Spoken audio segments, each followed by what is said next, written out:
ലോക സിനിമയിൽ ബംഗളൂരുവിനെ അപമാനിക്കുന്നതായി ആരോപണമുയർന്ന ഡയലോഗുകൾ ഒഴിവാക്കുമെന്ന് നിർമ്മാതാക്കളായ വേഫെയർ ഫിലിംസ്.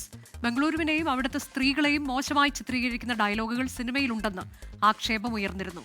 മുഹമ്മദ് റഹീസ് വിവരങ്ങളുമായി. മുഹമ്മദ് റഹീസ്, ഈ ഡയലോഗുകളൊക്കെ പൂർണ്ണമായും നീക്കാനാണോ, അത് അത്തരത്തിലേക്ക് ഒരു ഔദ്യോഗികമായി തന്നെ നമുക്ക് സ്ഥിരീകരിച്ച് വാർത്ത നൽകാമോ?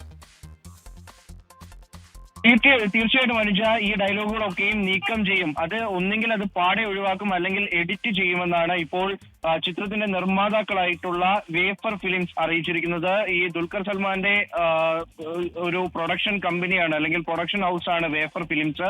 ഇതുമായി ബന്ധപ്പെട്ട് കഴിഞ്ഞ കുറച്ച് ദിവസങ്ങളായി ഈ ചിത്രം പുറത്തിറങ്ങിയതിനു ശേഷം ഇന്നലെയുമൊക്കെ ഇന്നും വലിയ തോതിൽ സമൂഹ മാധ്യമങ്ങളിൽ വിമർശനം ഉയർന്നിരുന്നു. പ്രത്യേകിച്ച് കർണാടകയിലാണ്. കർണാടക കന്നഡ ട്വിറ്റർ ഹാൻഡിലുകളിലൊക്കെയാണ് ചിത്രം കന്നഡിഗരുടെ ഇത്തരത്തിൽ അവരുടെ വികാരത്തെ വ്രണപ്പെടുത്തുന്നു എന്ന് കാട്ടിക്കൊണ്ട് ചില പോസ്റ്റുകളൊക്കെയും വന്നത്. അതിൽ പ്രധാനമായിട്ടും ഈ കന്നഡയെ ഒരു പാർട്ടികളുടെയും അല്ലെങ്കിൽ പബ്ബുകളുടെയും പാർട്ടികളുടെയും ഒക്കെ ഒരു കേന്ദ്രമാക്കിയാണ് സിനിമയിൽ ചിത്രീകരിക്കുന്നത്. മാത്രമല്ല അവിടുത്തെ പെൺകുട്ടികളെ മോശക്കാരായി ചിത്രീകരിക്കുന്ന ചില ഡയലോഗുകളുമൊക്കെ ഈ സിനിമയിൽ ഉണ്ട് എന്നാണ് ആരോപണം ഉയരുന്നത്. അപ്പോൾ അതുമായി ബന്ധപ്പെട്ട് പല നിർമ്മാതാക്കളും, പ്രമുഖരായിട്ടുള്ള നിർമ്മാതാക്കൾ അടക്കം, അല്ലെങ്കിൽ സംവിധായകരുമൊക്കെ സിനിമാ മേഖലയിലുള്ളവരുമൊക്കെ പോസ്റ്റ് ചെയ്തിരുന്നു. ഇതിന്റെയൊക്കെ അടിസ്ഥാനത്തിലാണ് പ്രധാനമായിട്ടും ഇപ്പോൾ ഇത്തരത്തിലൊരു തീരുമാനത്തിലേക്ക് എത്തിയിരിക്കുന്നത്. ആരുടെയും വികാരത്തെ വ്രണപ്പെടുത്താൻ തങ്ങൾ ഉദ്ദേശിച്ചിട്ടില്ല. അത്തരത്തിലൊരു ഡയലോഗ് മനഃപൂർവ്വമല്ല ഉൾപ്പെടുത്തിയത്. അത് ഇത്തരത്തിൽ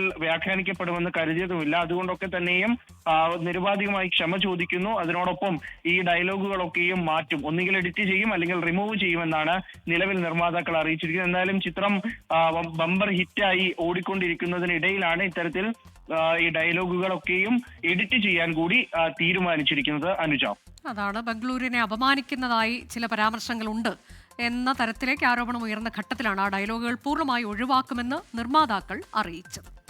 ലോകത്തെവിടെയായാലും ഏത് സമയത്തും 24 വാർത്തകളും ഓഗ്മെന്റഡ് റിയാലിറ്റി പാക്കേജുകളും എക്സ്പ്ലെയിനറുകളും വിശദമായി കാണാൻ ഞങ്ങളുടെ യൂട്യൂബ് ചാനൽ നിങ്ങൾക്ക് സബ്സ്ക്രൈബ് ചെയ്യാം.